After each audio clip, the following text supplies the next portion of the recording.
Okay, I'm back and ready to talk about texturing the side embankments of this road, which we did with caulking, which is now dried.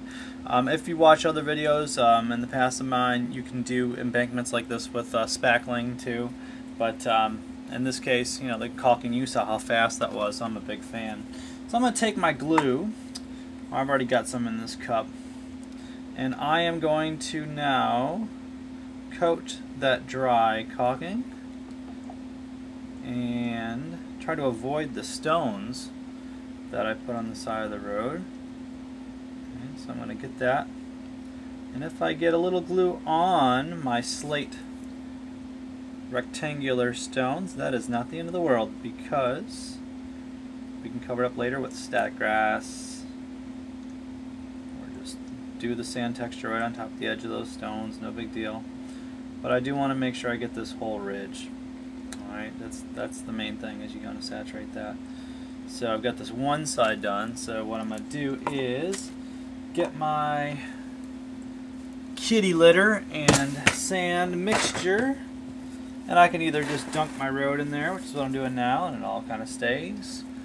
Alright, so there it is on that side ready to go, or I can sprinkle it on.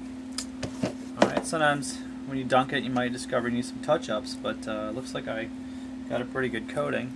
So now I'm going to do the other side. I'm just going to work around those little aquarium stones that I put in. Get my glue on. More is better. You don't want any empty patches. Alright, and yeah, that's basically it. So we're covering this bank over here with the glue, and now I'm going to dunk this whole side in my sand and kitty litter mixture. I know I'm a little off camera right there, no big deal. There it is. Okay, ready to go. Still a little warping. Alright, just like we did before, we're going to set this down, put some candles or big jars of paint on top of it to flatten it down. It'll take care of itself. So let me talk to you about painting. Okay. Mainly I'm going to have you look at a finished piece now, so we can talk about painting this thing. Because I don't think we really need to do it on camera. It's really, really easy to get this effect, to go from this to this. So while this is drying, let's talk about painting. So with painting this slate road, first thing I did is I went in and I did a dark brown over the whole thing. That's my basic dirt color.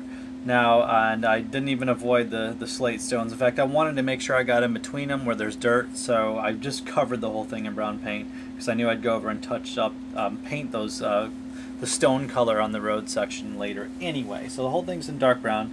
In fact, you can even use a like Rust-Oleum flat brown paint, alright, as your primer, like, to the whole piece. That's quick and easy, and I love to do that. In fact, I think I got one here. Alright, so yeah, this is Rust-Oleum flat protective enamel. It's dark brown. Make sure it's flat. Alright, of course, make sure you're spraying in a place where you've got ventilation. Okay. And then what I did was, the whole thing was dark brown. Then I took a medium brown craft paint, because craft paint's always for terrain, not your good stuff, not your P3s. Alright, and dry brushed it to bring out some of the dirt texture.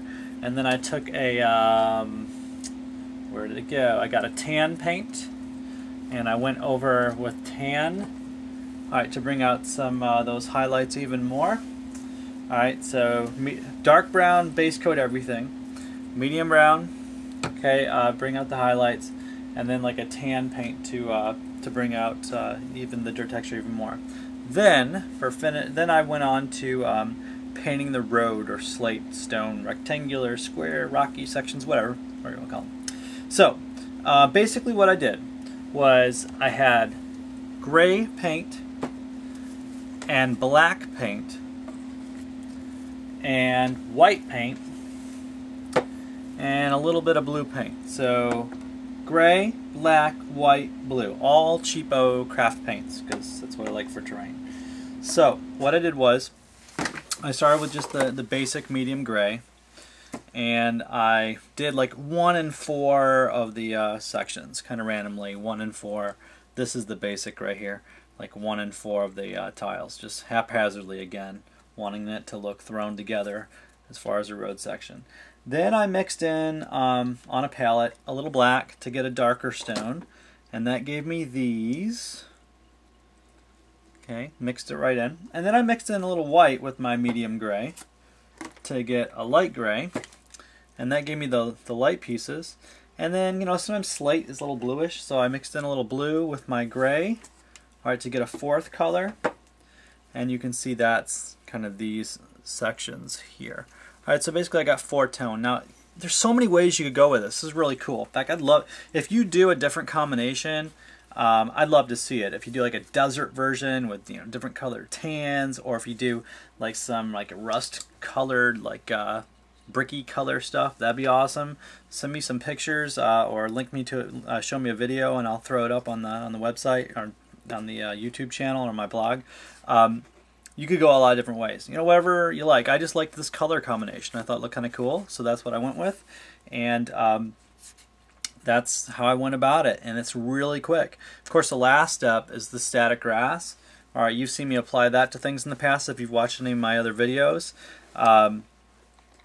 You can go back to my split stone/wood fence video not long ago if you want to see about applying the static grass.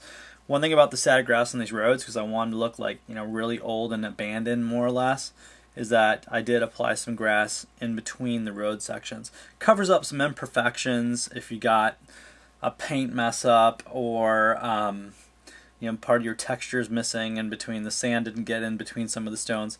That's where you put your static grass, and I think it makes for a very nice effect just to finish off the piece. So that's basically it. And I hope you enjoyed this Iron Kingdoms at War terrain tutorial. I am working on a Khadorian War Memorial Monument for my next project, so keep an eye out for that. It's going to be out pretty soon. I already got my prototype done. I just want to walk you through a how-to. So anyway, this has been the Patchwork Slate Roads tutorial, and you make some of these, you go throw them on your battlefield, you have a lot of fun. War Machine is the best game ever made, so of course you need some fun terrain to play with. Go do it. Go make it. And again, if you ever make any of this stuff, throw me a link to some of your work that emulates some of the stuff you've seen on this channel, and I will be glad to highlight it, because this is not about me. This is about what, you know, my ideas, and hopefully you take it and you make them your own, and you either recreate it or do a better job than I do. That'd be awesome. And run with it and have fun terrain making. So anyway, this is Garrison for Iron Kingdoms at War signing off. And of course, I cannot leave without saying happy wargaming, everybody.